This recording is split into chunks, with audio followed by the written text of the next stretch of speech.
Everybody, welcome to this week's episode of Late Night Craft Talk. We got the podcast going Yay! on. Yay! It's Friday. It's time for late night craft talk. Woohoo, everyone! Sharon is Karen, everybody. I am sharing the show right now, and I'm sure Savea might be. Yes, I am totally sharing it, guys. Hey, share this video.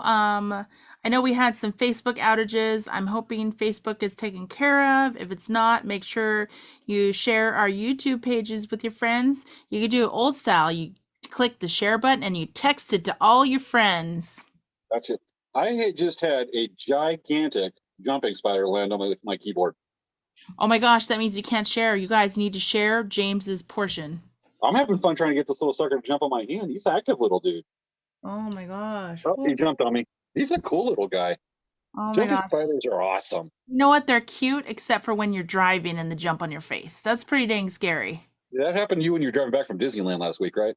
It was no, when we were driving back from Bishop, there was a spider in our van. Oh my gosh, it was jumping everywhere. I'm like, ah! Gotcha. This guy's just crawling all over my hand. This is cool. Jumping spiders are awesome. I'm going to name him Herman. Herman? Herman the jumping spider. He's big. Wow, how big would you say if you were going to compare him to a coin? Half the size of a penny. Wow, that's big. Does he have like really thick legs? Yeah. I mean, he's definitely a jumping spider. He just looked at me and he winked with one of his Does he eyes. have, what color is he? Like brownish. Oh, does he have like really brightly colored eyes?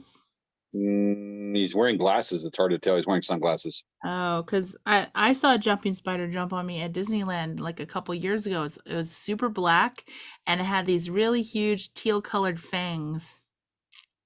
Oh, they're awesome. Anyway, we got to quit talking about jumping spiders. We have a show tonight and we've only got 2 minutes and 56 I know, but seconds you know what? starts. Spiders are totally like a Halloween subject, right? I'm going to see if we can get him as a guest on the show. Yeah, you should ask Herman. See what he thinks. Herman, do you want to be a guest on our show? He's not answering. I think he's being regal. Really? Ugh. Yeah. All right. 2 minutes, 37 seconds, folks. I know. Tonight we have... Yeah. Hey, guys, guess what? What? It's like 2 minutes and 30 seconds before we start our show. I know. I can't wait because we got on tonight again, Dave Uchansky. Dave! He's Hollywood Dave. Hollywood insider. He is such a cool guy, guys. Definitely you want to not miss this show. We're going to be talking about really interesting stuff. Classic horror movies. Yeah, I know. I'm so excited. Yay! Yay. We're going to be talking about all the classics. We're going to be talking about Freddy Krueger and Jason. No, don't talk about scary monsters. Okay, pre-1970. Okay, good. I appreciate that. Pre-1970 classic scary monsters. Yes, those are the kind of scary I can handle. PG scary. Which puts me in the mood to watch Interview with the Vampire. PG scary only, please. I'll have nightmares. Okay, 1 minute, 32 seconds, counting down. Yeah. Oh my goodness. You ready, Herman? Oh, where'd Herman go? There's Herman. He probably was running away from you. No, he's on another keyboard. Okay. Herman's just hanging out going, I want to see classic Hollywood horror movie. He's like, well, you kind of look like a monster to me. Yeah, probably. I'm like Godzilla size compared to him. You're like Godzilla times 100 to him. Yes. I am as big as Godzilla from Planet Godzilla. Yeah. Which is an anime movie on Netflix. Okay, yeah, 56 seconds. I know. Can you believe it? It's so close. So close to the show starting. All right, everybody. We're going to start a countdown. We're going to start a countdown in 10 seconds when it's on. So, guys, get ready to count down with us. Type in the keyboard, say it out loud, yell it to the clouds. Yes, and you yell really loud, so loud that all of the internet people like Mark Zuckerberg and whatever, they'll hear you. And not to mention your neighbors will go, I got strange neighbors. They're like, why are they counting down at 9:50 p.m. on Friday night? Why are they counting 10, 9? This is not like midnight or anything. I can't answer that question in 7 seconds. I know, right? Oh my gosh. Right, here we go, it folks. Seems like the clock goes faster. I don't know. We're ready? 10, 9, 8, 7, 6, 5, 4, 3, 2, 1. It's time for Late Night Craft Talk with hosts Savea Kimura Yang and James Hermes. On this week's show, Dave Uchansky visits us to talk about classic Halloween horror movies. What's the difference between a beautiful night and a horror night? A beautiful night is when you hug your teddy bear and sleep. A horror night is when your teddy bear hugs you back. It's time to start the show. How you doing, Savea? Hey, doing good, James. Man, this is going to be a great show. Oh yeah, we got Dave Uchansky on again tonight. Every time he is on the show, it is a treat. It is going to be good. Dave's probably got the record as having the most appearances on our show. Movie magic. Okay. Yeah. So for those of you who haven't watched our show before, please make sure that you like, subscribe to our Facebook pages, Elk Rack Traders and Dancing Bear. And also you can like our Instagram pages. We have Instagram pages. And then we have our Dancing Bear Beads YouTube channel. And I want you to keep an eye out for Elk Rack's YouTube channel. We have one. Oh, you do? Yes, we've had one. That's where I got the instructional videos and stuff for our kits. We've had it up for like a year and 2 months. Okay, so to make sure you like and follow and subscribe to Elk Rack Traders YouTube channel. As well as Dancing Bears. Yes. So hey, James, what's going on at Elk Rack this week? All right, right now, this weekend, Friday night, Saturday night, Elk Rack Traders is set up, rounded lips, is set up at the Bulls Only Rodeo at Lakeside Rodeo Grounds in Lakeside, California. We are there this weekend. I don't know if the show right now if the tickets are sold out or not, but if they aren't, they're probably pretty close. Get the tickets, come down, see a whole bunch of awesome bull riding at this rodeo, and come say hi to us. We are there. We're a short drive if you live in San Diego County. So that's what's going on with Elk Rack right now. What's going on with Dancing Bear? So this Sunday is the last Sunday that you can sign up for our Bead Retreat. We do have a deadline because we have to finish ordering in extra supplies. If we need extra supplies, we have our Bead Retreat. This is our 4th year, and actually it's a lot of fun. We have a bunch of people that love to bead, and we all bead and craft all weekend, and we actually have 4 classes that we're teaching, so it's a pretty cool event. If you want to sign up for just camping is $100 per person. It includes the campsites, the common areas. It just doesn't include parking. Campground collects that, but it does have social beading for the entire weekend. And then if you decide you want to take a class, you get a discounted class. And then we have the full access pass, which comes with all the classes and the camping, and that's $275 for the weekend. So make sure to sign up as soon as you can. Don't forget, because it's just around the corner. I mean, this is like the 0 hour, literally. Yeah, like 48 hours to sign up, folks. Yes, and you'll have to wait a whole nother year to attend it. It is so much fun. I highly recommend it. It's really a beautiful place. We love the campground. It's nice to be able to hear the wind in the trees, and it's just such a great place. So you are camping out in the wilderness, right? You're out in the wilderness? We're going to be at a campground, so it's not it's out in the wilderness. Woods. It's in the woods, but there's defend all people attending the Bead Retreat from grizzly bears. Savea. Yes. This is Savea. Flex your muscles. There will not be grizzly bears. Don't worry. There are no grizzly bears at this campground. How boring. Yeah. As far as bear sightings. If James shows up, he attracts grizzly bears. So since he's not going to be going, then there won't be any grizzly bears. No, James is actually leading a very large service project at Sheepshead Valley Wilderness on that weekend with Bureau of Land Management, and a lot of volunteers as a later date for National Public Lands Day. Okay. So that's what James is doing that weekend. Anyway, on to tonight's show subject. Yes. So we have Dave Uchansky. He's going to be coming on talking about classic horror movies. We're talking pre-1970. Yes. And we just as a as a primer and a bit of a prep, Savea and I wanted to share some of our favorite classic movie monsters. Shall we show? Yes, let's show those movie monsters. Let's show those cool movie monsters. Let me get it up. So we have the first one right here we want to show everybody. And remember, this is like, we're talking like 30s, 40s, 50s, 1930s, 40s, 50s. And everyone was so scared of him. Oh my gosh, look at his eyes. Oh yeah, look at that. I mean, they're just the movies back then, they know how to use the camera angles, the lights, and just that subtle stuff to imply badass. Do not mess with this dude. You know what? People were scared. They were shaking in their boots. Oh yeah, and this is classic Dracula from 1930. Let me see. This is Dracula from, I believe, 1931. Mm-hmm. And then we're going to some of our other favorite movie monsters. We have The Invisible Man. Yes, that's scary. 1933. Yeah, just unwrap those bandages. What's underside? You don't just know. like 88 years ago. Next classic movie monster. Frankenstein, though, you can see him there in the lower left-hand corner. Yes. Apparently, I just had to download this movie poster.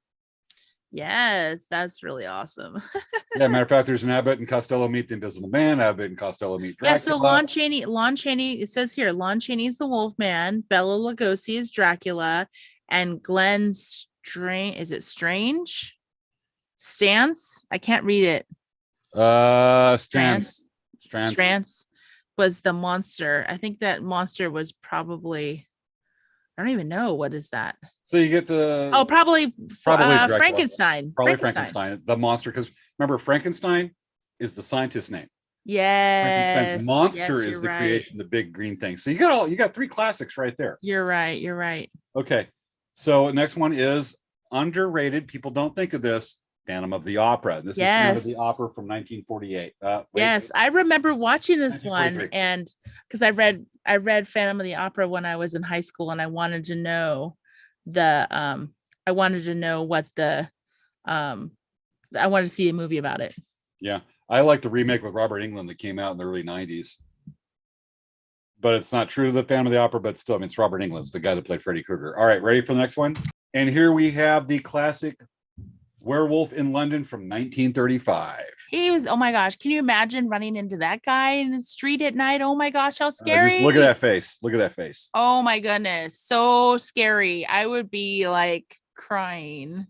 All I know is Chewie. I want Chewie with me so you'd bark at him. I'm just saying, if Chewie takes on that face, there's a problem. Yes. Or any of us. So that is the classic movie monsters that we're showing. We're going to go ahead and skip over the lesser known movie monsters on that one. Let's just say that they're lesser known for a reason. Yes. And then plus, you know what? We'd rather have more time to talk with Dave. Absolutely. So with that, let's go ahead and ask Dave to come on. And everybody, on this week's show, Dave Uchansky is back on Late Night Craft Talk. Yay, Dave. Welcome back. He's all our right, insider. Dave, welcome back to our show. We love it when you're here, man. Thank you, guys. Great to be here. It's our insider for Hollywood, guys. He's Dave Hollywood, guys. If you see him on the road, you can be like, hey, Dave Hollywood. I don't know if you dig that, but definitely Dave is our movie expert, our go-to, our technical advisor, and just generally guy we bring on for all things cool. Yay. So we thought it would be interesting since it's now spooky time, you know, it's Halloween time, and we wanted to kind of think of something different to talk about because last year we talked about Halloween, all Halloween October. And so we thought it might be interesting to talk about movies and how they progress. The Hollywood Halloween, not Halloween, necessarily horror movies, how they changed over the years because they've really changed. They used to be really scary and now they're still really scary, right? But the amount of how they were is changed. So Dave, tell us what you know about Hollywood movies and how they have started as horror movies. If you're interested, the history of horror films goes way back to the silent era. Think of that, silent horror films. I mean, back in 1898, they made horror films, which was amazing. Wow. Of course, they didn't have sound. They had, just the words and the piano player in the background. But finally, when the talkies came in, it's always been an element of it. So they actually pulled up horror films. First of all, it started supernatural, more supernatural ghost and that type of thing.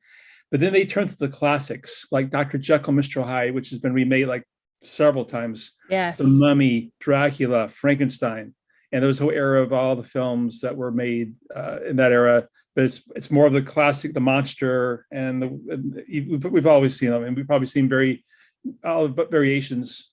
I mean, Frankenstein's, I'm not sure, it must have been redone, remade like a dozen times. Like Bride of Frankenstein, Son of Frankenstein, some of the others, as I was doing research on classic movies. So it's almost as many reiterations as Dracula. Yes. And it's funny because like if you watch one of those old films, like from the 30s, the 40s, the 50s, I mean, things are so different. Like one of the things I think is really interesting is there's no music in the background of a lot of these older films. So you can hear them walking. You can hear people walking. It's like hearing the clicking of the shoes. Wow, interesting. There's a movie made by MGM in 1932 called Freaks. Mm-hmm. Freaks was a horror film. It took place in a circus where they had a little dwarf who was like a millionaire, and there was a plot by the trapeze artist to marry him, kill him, and then take his inheritance and go by with the Muscle Man. And it was a phenomenal movie for years, but it was done at MGM. They were really kind of, it's a very prestigious theater. Now they move in this horror film with freaks basically on that set, and they got kind of weirded out about it. But they actually had a lot of cuts. They did some test screenings. They said this is just too weird, too graphic, and they cut it to like from 90 minutes to about 60. But actually, they made premiere back in the early 30s in San Diego. It was seen in its entirety. But it was one of the movies, if you can check out, you can Google it. Old classic, but it's kind of ahead of its time. And there was a time films called pre-code before you could do anything you want to in a film. And if you look at some of the movies called pre-code, not even horror, they're very adventuresome. It's very timely. You can almost be played today. Really? So they came to code and everything, the ratings, and they said you can't have this, you can't have this. If you're married, you can't be seen in the same bed. One's got to have a foot off the bed at any time. So horror films kind of went with that era too. But Freaks is something you guys should check out. Wow, that's on my short list. Just I want to clarify for the audience, when we start talking about classic horror movies, we're talking pre-1970.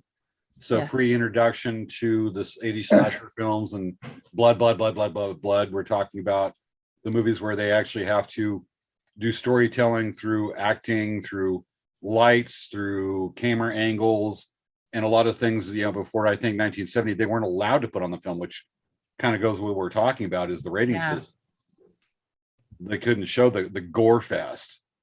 Yeah. So they had they had to horrify people by not showing that stuff. So, I mean, if you think about these people were really scared, like they'd be like, oh my gosh, Dracula's coming. And I've seen the film. He's literally like this.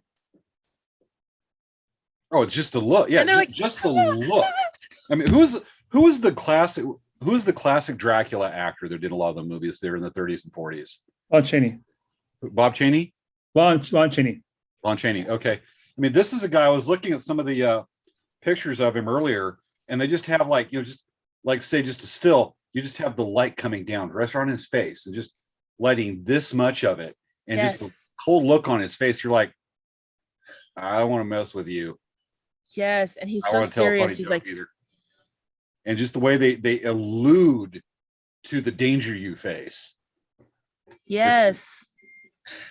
And that's acting. I mean, the closest analogy I can think of for anybody, Savvy, I'm going to do it. I'm going to bring it up again. Star Trek II Wrath of Khan. You've got, and I'm going to use this as an analogy, that you have Ricardo Montalban as Khan, and he really doesn't do much. He doesn't really fight anybody or anything, but you just get his acting and his attitude. You're like, this dude's a badass. I don't want to mess with you. As compared to like the remake of Star Trek, Into Darkness, which had Benedict Cumberbatch as Khan, and he's fighting and everything. And you know what? It's like if I were to choose between Benedict Cumberbatch Khan and Ricardo Montalban Khan, oh, Ricardo Montalban is going to kick his ass. And it's just like, I always like to go back to that. I'm a little long-winded here, I'll admit it. But it's just that kind of allusion to that instead of like physical examples. And that's the classic storytelling that these actors did. Yeah. But it's just interesting that all of these, Frankenstein, Mummy, and like having the huge ants that were crawling around and everyone was scared of them. And then the birds, everyone was scared of the birds. It was interesting in the 1950s. That's referred to as the atomic age of horror films. And if you think about the 1950s, everybody was scared of the nuclear bomb because, nuclear bomb had stopped World War II. And there you have the films like Godzilla. Godzilla came from a nuclear waste. The World of Worlds. The Incredible Shrinking Man got exposed to radiation. So there's a bunch of eras during that time when a lot of times horror grabs the headlines from the time of the day, and they kind of make movies that kind of result in what's happening in the headlines. Does that mean in the early 50s and late 40s, the horror movie villains were communists? Some were, of course. Yeah. The Really? Red Scare. I was actually kidding. Really? No, I mean, everything's scary. But even in the 50s, they had all the gimmicky times. The 3D glasses. You see, every movie was in 3D. I mean, they brought that back for a while here. But 3D glasses, they would have buzzers in the theater seats that you would be there and you would buzz and like shock you a little bit. You would jump up. They had paid people in the theater that when a scary or somewhat scary part of the film came, they'd get up and they'd scream, they'd run out of the theater. So it was kind of the gimmicky years that happened. But it was, I mean, everybody knows Godzilla, and how many times has Godzilla been remade? Have you guys seen the most recent Godzilla versus Kong? The day it came out on HBO Max, dude, I'm all there. There you go. I like Godzilla. There you go. James has been going on and on and on and on and on and on and on and on about Godzilla. Just because we had a 6-hour pre-show meeting and I did nothing but talk about Godzilla versus Kong last March. Oh, said the magic word with you. Savannah's like, roll the You're R. all Godzilla. He's like, Oh yeah, I go. Not big enough. Let me bulge my eyes out. Can't do it. yes. Have you guys ever seen The Night of the Living Dead? No. The original remake. The original. George Romero back in the 50s, he shot this, and it was in black and white. It shot for like $100,000, which was even then even low. But it's all about zombies, and really interesting. It was one of the first interracial films. They had a African American actor, and they cast him because he was the best actor that showed up for the film. And they didn't explain why he was there or why he was with a bunch of white folks, but he was there.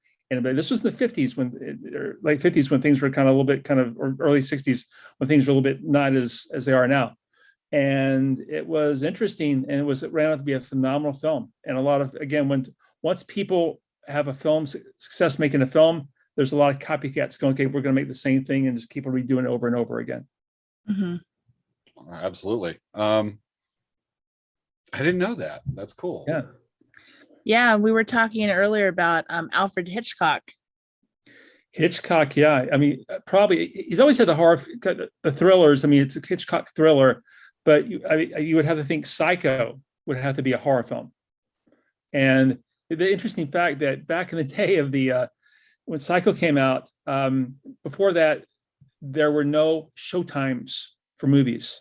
Like right now, you want to go see the new James Bond movie. It's going to be 7:00 on a Saturday. You get your ticket 7:00, get in there before, so you'll come in attractions and get seated.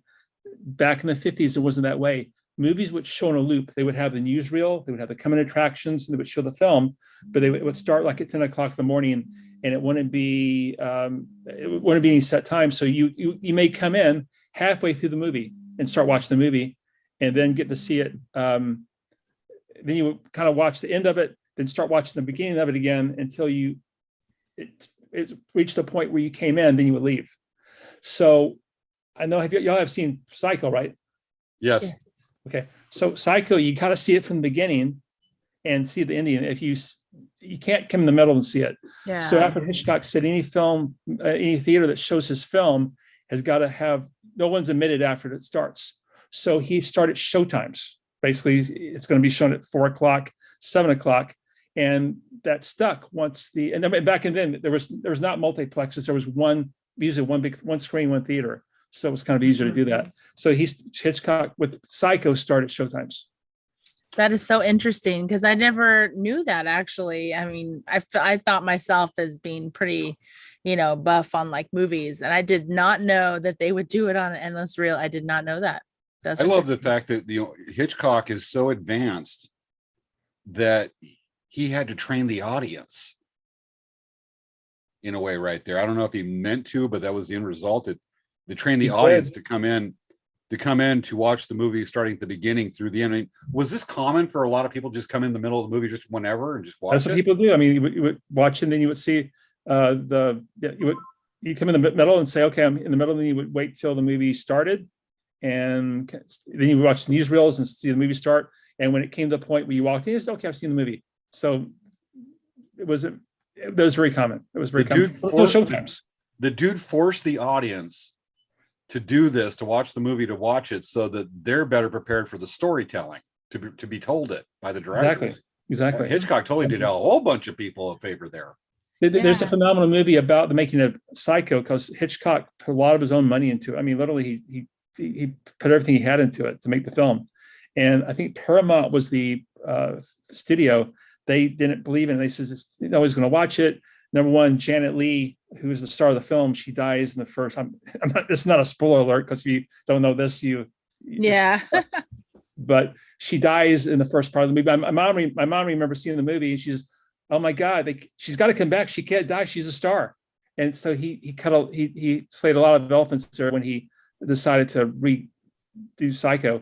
But there's a phenomenal movie about his making a Psycho. It's got an actor portraying Hitchcock, talking about the premiere and how the studio came down on him, and he stuck to his guns, and look what he did.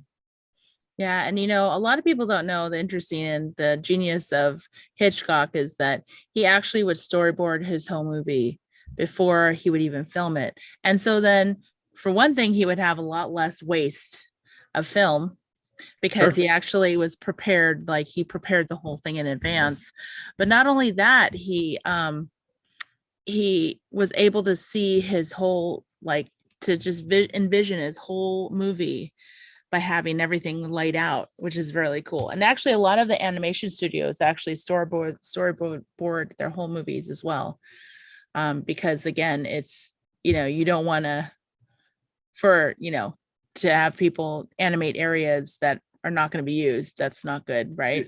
So much more sense. Yeah, it makes me wonder that if Hitchcock, I mean, he storyboarded everything. I'm sure that there's assistant directors, like with photography and whatnot, that appreciate the exactness of what he's looking for, so they know exactly what to do. But at the same time, I'm wondering what is his reputation as a micromanager on these movies. Well, we actually did a film, Black Pumpkin, which we're going to talk about in a little bit, and we actually storyboarded that, and it was a small production. But the storyboards, I mean, they're not etched in granite that you have to film that way, but it gives you a guide in order to do the filming, so you kind of know where you're at. But if you have a better idea or a better angle or add a scene, you can do it. But you need to have some kind of blueprint, like you want to build a building. You just don't start, okay, I'm going to start hammering and build some nails and put this here. You're going to actually have a plan for it. So pretty much the storyboard is a plan for a film, as a blueprints or a plan for a building.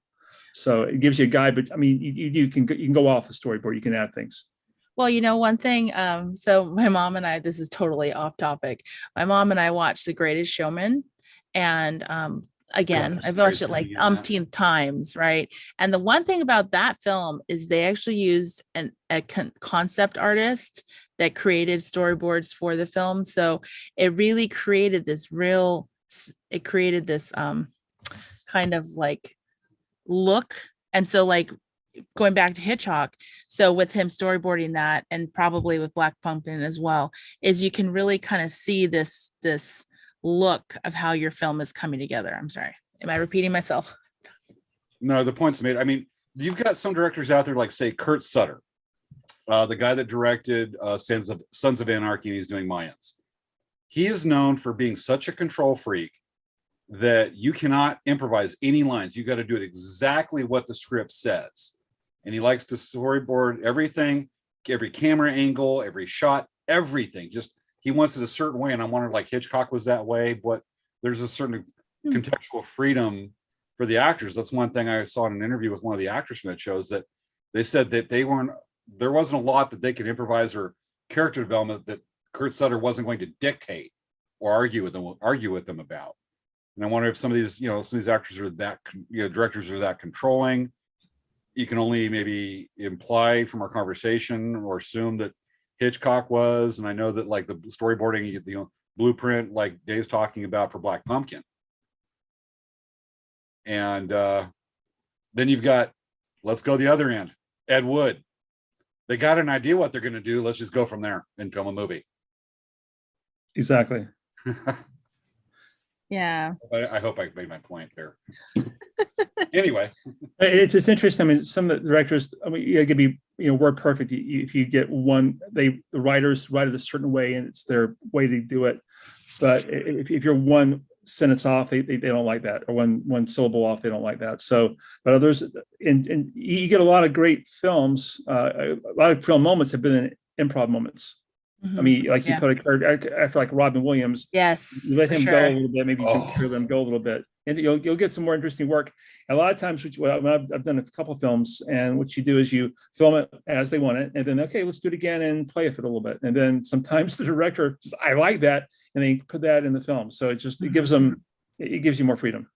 Yeah. Yeah. Prime examples. I mean, Good Morning Vietnam, improvising the whole script, and then you got those moments like I'm walking here. You know the original. That was Al Pacino? No, that's Dustin Hoffman and Dustin Hoffman. Thank you. And you know what he actually was supposed to say?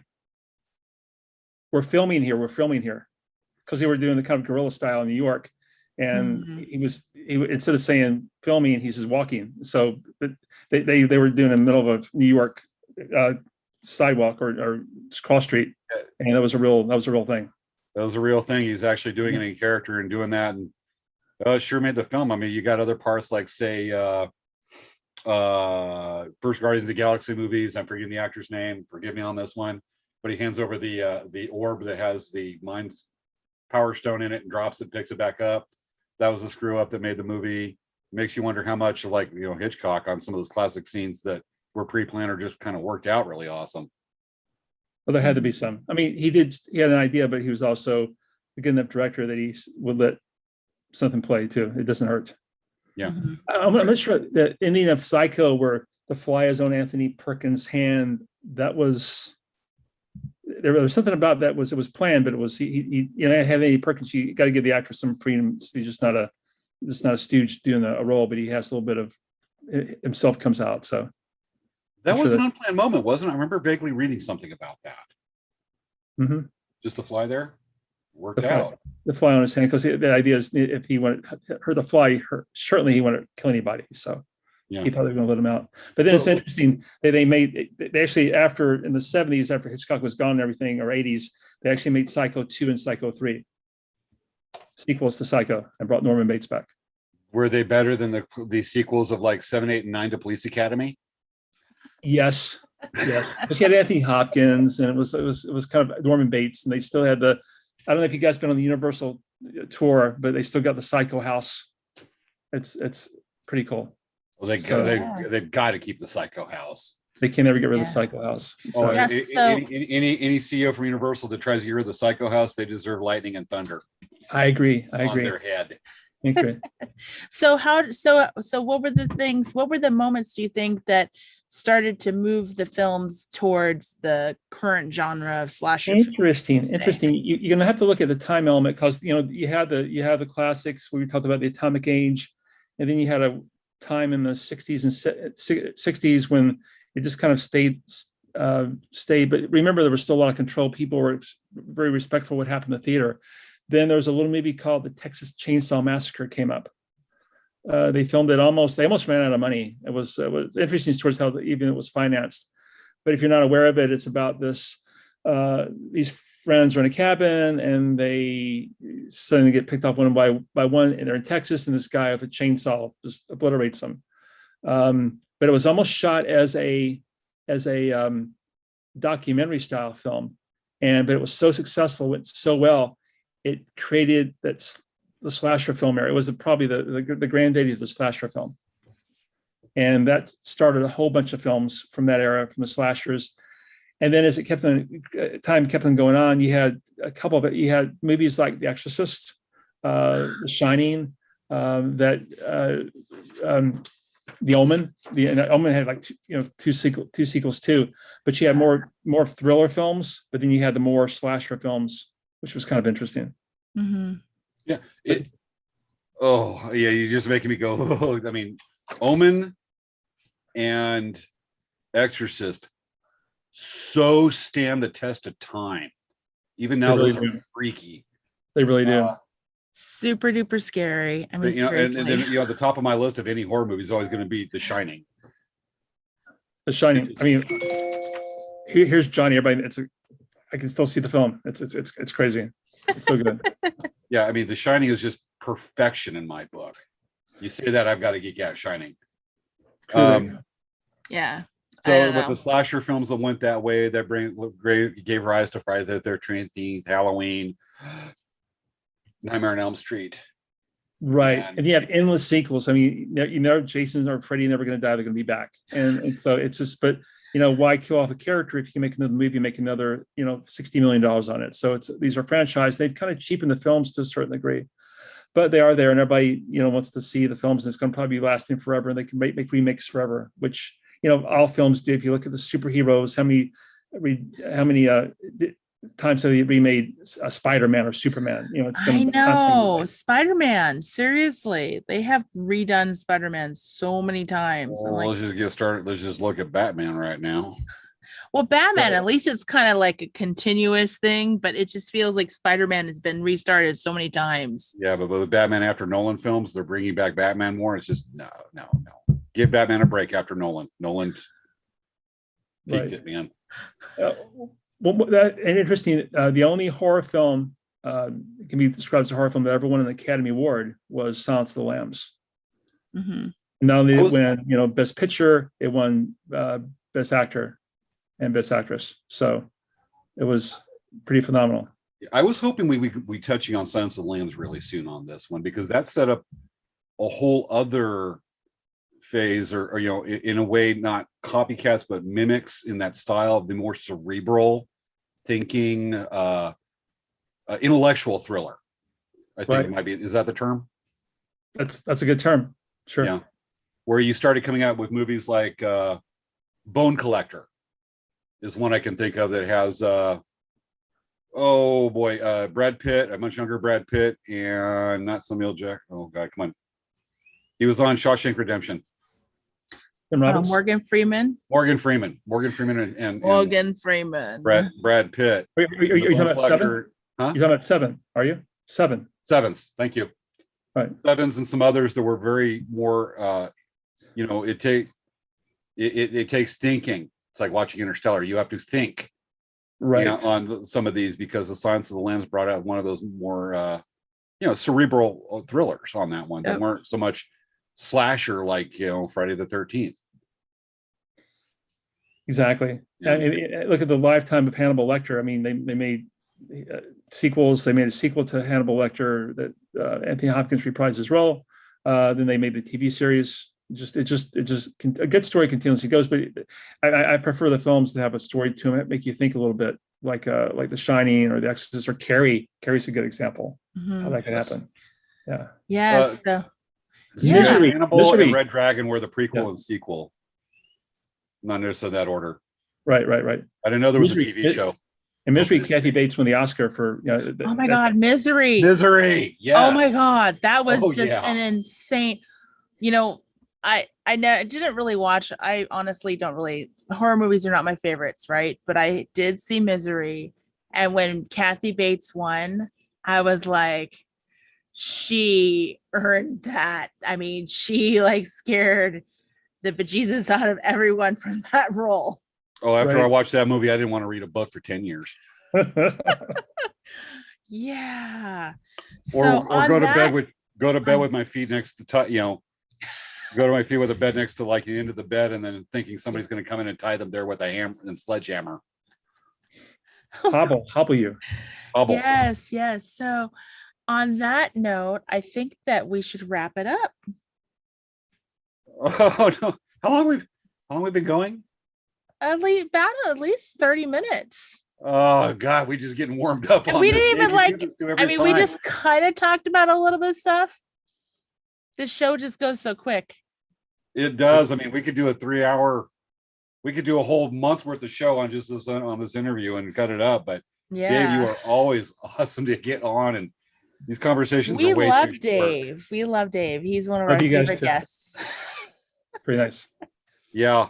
Well, we were going to touch on classic movie monsters as well as under, not so well known ones. Maybe we'll do that next week's show. But yeah, I got to go back and say it again. I'm going to repeat myself. Dave, whenever you on the show, these conversations are too damn short. Yes. And we actually wanted to, do we want to talk about the contest here? Yes. Yeah. Okay, so we have a very special prize from Dave that he wants to give our viewers. Dave, would you like to tell everyone what you're going to give our viewers? We'd love to. There's a film that we did last year, and it's called Black Pumpkin. I would hold the video, but it's blurry. Maybe I get James to do the screenshot. But this film is actually it's been released. It's on Amazon, and it's being sold at all the Walmarts coast to coast. Phenomenal film. It's got some kids in it. It's a film, kind of a horror film, but it's not scary, but it's got some comic to it. It's got a little sex to it. It's really fun. So, but we're going to give away some copies. You guys got a contest, and we're going to give away some lucky viewers are going to get their own DVD copy of Black Pumpkin. Yeah. When you show it up, it looks like there might be something bad on the cover. It's being censored. There we go. Kind of make it out. We'll get a good picture of it on there. But yes. So, oh my goodness, even the dogs are excited. So we want all of our viewers to submit photos of their pets in Halloween costumes. That means you, Maya. That means you, Wendy. That means you, Carol Ann. That means any pet. It can be a sulcata tortoise, James. I'm not dressing a 62-pound sulcata tortoise. I might as well just put a dress on a boulder. It could even be a chinchilla, a hamster, a guinea pig. That it could. Yep. Does not Any have of your to pets be you want to a dress dog, up, it has to be a which are legit awesome. I love costume. We're not dogs. talking photoshopping it. Yes. Legit costume. Send it in. Email in the picture to latenightcrafttalk@gmail.com. Yes. That's the show email address. Send it in. Savea and I will look over the submissions, pick our two favorite. We'll showcase your pet's picture on and the we'll show. probably show all of the different submissions show 'em all, that we like, the ones that turned out good. Yes. And then you'll get that free copy of Black Pumpkin from Dave. Yay! Boom. Thank you so much, Dave. This is awesome. Great show, guys. Yay! Okay. Thank you. Thank you, Dave, for being on the show. You're so welcome. I love it whenever Dave's on the show. He is so fascinating. He's a man of so many hats. He is such a nice guy, Dave. We always love him to come on our show. I can't wait for him to come back again. I think this is appearance number 5 for Dave. He's been on our show a lot. He maybe gets to hang out and wear the jacket. He gets like the 5-show jacket. He does, just like in SNL with the host. Yeah, he gets the jacket. We don't tell people, but we have a secret hidden room that's like the green room, but it's only for the 5+ers. Yeah, it includes full concierge, a masseuse. Exactly. Like, I mean, people just go and just hang out there all the time. That's where Savannah and I go after the show every time. Exactly. We like to go and get go and like get our like coffees, we have a fancy coffee machine, and then we get like a dessert parfait afterwards. I think we may be giving away the secret that when we do the show, we say you're in Escondido and I'm in India when we're actually in 2 separate rooms in the same studio. I didn't say that. Okay. Don't say anything. Gotcha. All right, we need to wrap up the show, folks. Remember the contest we have to get your own copy of Black Pumpkin. Yes, it would be totally worth it, guys. Totally worth it. Not only will your pet be like mega famous for being on our show, but you also might win a chance to win a copy of Black Pumpkin. It is a great movie. I think everyone will love it. Definitely. And so remember to send in those photos of your pets in Halloween costumes to Yay! Late Night Craft Talk, lowercase, no spaces, late night craft talk at gmail.com. Send those in to us, and Savannah will showcase them here in a couple of weeks. Building up to our ultimate Halloween special at the end of this month, the last Friday of this month. Exactly. And plus, you know what? It'll make you guys ready for your if you don't have any pictures of your pets in Halloween costumes, at least you'd be ready for a Halloween, a pet Halloween costume contest. So at least you'll be ready now. Gotcha. All right. We need to announce next week's show. Let me go ahead and let's go ahead and announce it right quick. Everybody, on next week's show, Halloween treats. It's a sweet episode. Ba-dum-bum. Yay! Halloween treats. Yes. We're going to leave it at that. It's going to be a lot of fun. Savannah, I've been working on this show, this particular show, for a couple of weeks to make it happen. So it's going to be cool. Yes. All right. And with that, everybody, this has been any other business? No. Okay, cool. All right, everybody. This has been another episode of Late Night Craft Talks. Thanks for watching. Y'all awesome. Bye, guys. Cue tap dance.